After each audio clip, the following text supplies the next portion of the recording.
Donald Trump's pick for Secretary of State, former ExxonMobil CEO Rex Tillerson, faces confirmation for the post this week on Capitol Hill.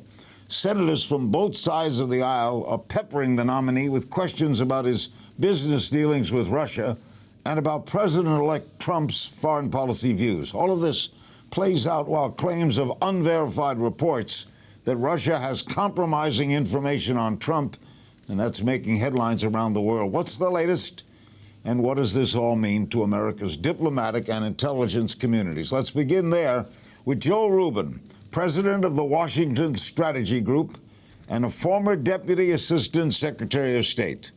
Joel, what do you make of all these unverified claims about Russia having information on the president, which he denies? Great to be with you, Larry. Thank you for having me. That has taken over the debate today. It was in the hearings with Rex Tillerson.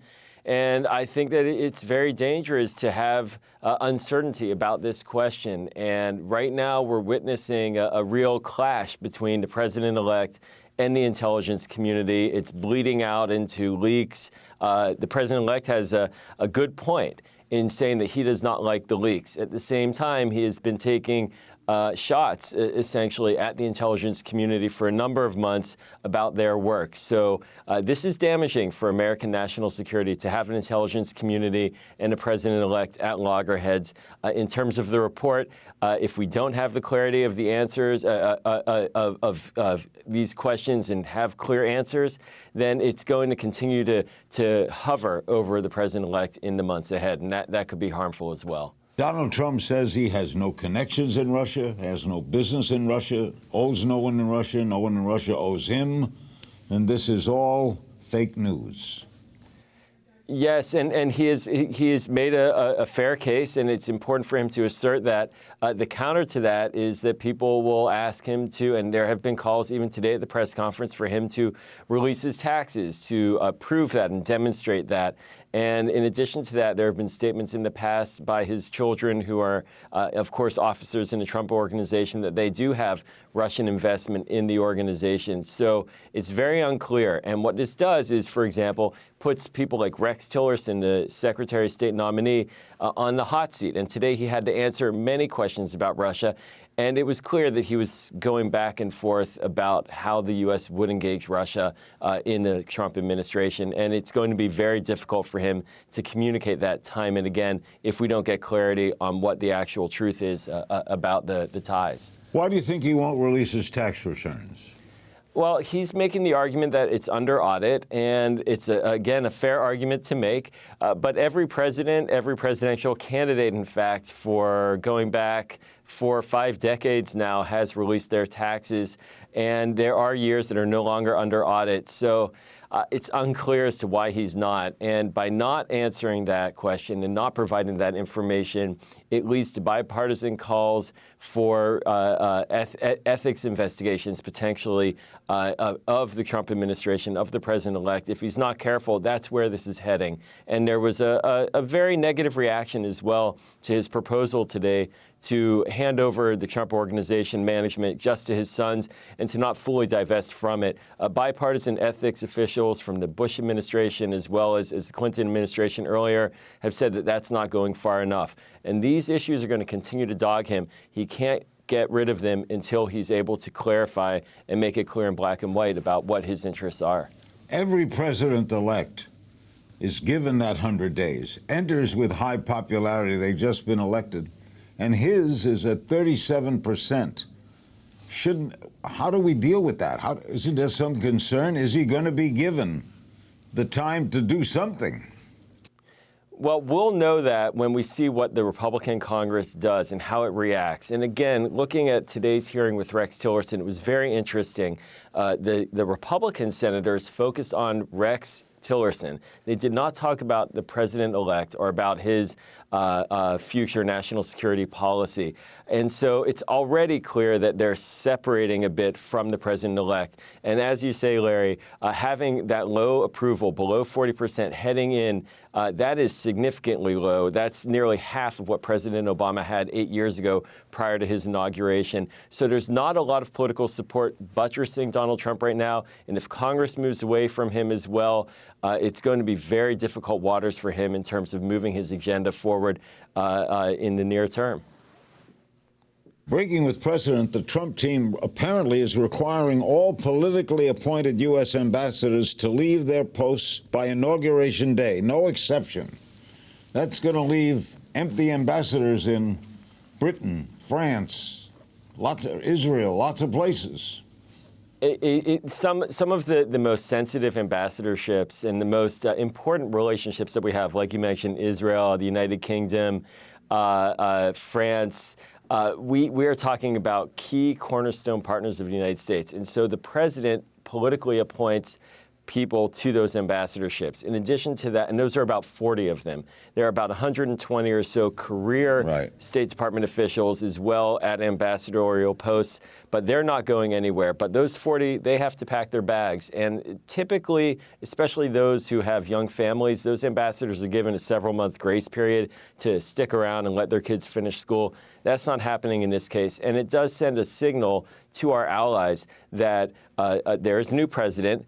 But it also sends a signal that we are not prioritizing our diplomatic relations right now. And the concern that I have is, having served in the State Department in this function, is that it will also send a signal to the State Department that right now the president's team is not really interested in advancing how our diplomats engage overseas. It's trying to essentially move us in a different direction, but without leaders. And the State Department, the confirmation process, it doesn't take months. It could take over a year for many of these positions to be filled. So we're going to have a lot of time without top-level representation in key capitals around the world. What did you make of Obama's farewell address on Tuesday night? It was a sentimental address. It was a powerful one. It's clear that what President Obama was trying to do was to point out that it's about us. It's about the American people. Rarely, if ever, in fact, have presidents in their farewell addresses thanked the American people and thanked their staff so much. So he didn't sound like someone who wants to exit from the stage. He sounded like someone who still wants to keep in the fight. Trump has pledged to move the U.S. Embassy from Tel Aviv to Jerusalem. Clinton pledged that. Bush pledged that. Is that a good idea? Well, it's been law for the last 20 years, but every 6 months, presidents have the opportunity to waive that and keep the embassy in Tel Aviv. And bipartisan presidents, both Presidents Bush and Clinton and Obama as well, waived that law so that the embassy would stay in Tel Aviv. President Abbas of the Palestinian Authority sent a letter to President-elect Trump saying, please don't move the embassy. That will undermine the ability to seek peace. Gulf Arab state leaders have said if you do this, it will create violence. And so we have to be very clear-headed, as Rex Tillerson was saying today at the hearing, about what our interests are. And is it in our interest to start a process that could lead to violence and undermining a chance for a negotiated solution between the Israelis and the Palestinians? If so, why do things that would continue to go in that negative direction? Moving the embassy is one of those, and it could become a very dangerous situation unnecessarily. You were Deputy Assistant Secretary of State for Legislative Affairs in the Obama administration. What advice would you give to the person who takes that job in the Trump administration? The first advice I would give is embrace the job. It's a true honor to be engaging with Congress every day on behalf of the executive branch. And our government, our country needs to have a functioning government. And so the key thing, and what I did and what I would recommend my successor to do, is to engage the opposition. Go and meet, in this case, the Democrats on Capitol Hill. I met with the Republicans and figure out ways to cooperate and get things done. That's what the American people want. That's what they sent you there for. Always keep the door open, always answer the phone, and that's how we move our foreign policy successfully and work on behalf of the American people effectively. But when you had a Congress that you had, that was a thankless job, wasn't it? Well, it certainly had its moments, but my superiors entrusted me to, in fact, go and testify. I testified to the Benghazi Select Committee on behalf of the department. I got roughed up, but I also had a great relationship with some of the members afterwards. I take that as part of the process. It's important for people to publicly air their differences. It's also important for people to feel like the government is working for them and for the Congress to be working in a way that does advance what their constituents say day and need. So it's a tough job. It's an important job. It's crucial to move our interests forward, and we need to have the executive and the legislative branches both working together effectively. All right, what concerns you the most about this incoming administration? Right now, I'm very concerned that there's no clarity about what they're really going to do. Even in the Tillerson hearing today, many of the questions about the vision for America's foreign policy, when pressed, Mr. Tillerson essentially said he hadn't had that conversation yet with Donald Trump. Compare that to 4 years ago when Secretary Kerry could easily say that he and President Obama at the time were in sync. They spoke all the time. They knew what they wanted to achieve. I fear that we are going to have a cabinet coming in that does not have that. There will be a very centrally driven White House policymaking process. It's still unclear as to how that's going to go forward. And we're going to have a continual drag on the president's popularity and questions about him in terms of the ethics and the personal assets that he has and how that influences his policy as well. And that will lead to a depressed state in terms of support for him. All the while, we still will see unified Republican rule, and so legislation will get passed, it will move forward, and many people in the United States are going to be very concerned about that. We're going to see a march the day after his inauguration. They're estimating several 100,000 people will be coming, and we're going to continue to see that kind of public expression in the days ahead. Joel, thank you so much as always. My pleasure. Thank you, Larry. That was Joel Rubin, the president of the Washington Strategy Group.